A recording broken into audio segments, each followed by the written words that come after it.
মারুর রহম হতে বর্ণিত আছে, তিনি বলেন, আমি একবার রাবাজা নামক স্থানে আবু জার রাদিয়াল্লাহু তাআলা আনহুর সঙ্গে দেখা করলাম। তখন তার পরনে ছিল এক জোড়া কাপড়, লুঙ্গি ও চাদর, আর তার ভৃত্যের পরনেও ছিল ঠিক একই ধরনের এক জোড়া কাপড়।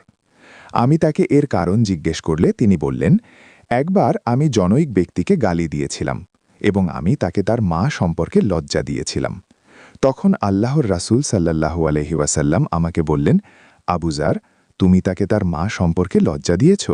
তুমি তো এমন ব্যক্তি, তোমার মধ্যে এখনও অন্ধকার যুগের স্বভাব বিদ্যমান। জেনে রেখো, তোমাদের দাস দাসী তোমাদেরই ভাই। আল্লাহ তাআলা তাদের তোমাদের অধীনস্থ করে দিয়েছেন। তাই যার ভাই তার অধীনে থাকবে, সে যেন তাকে নিজে যা খায় তাকে তাই খাওয়ায়, এবং নিজে যা পরিধান করে তাকেও তাই পরায়।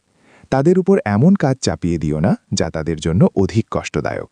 যদি এমন কষ্টকর কাজ করতে দাও, তাহলে তোমরাও তাদের সে কাজে সহযোগিতা করবে। সাহিহ বুখারী, অধ্যায় 2, হাদিস নম্বর 30।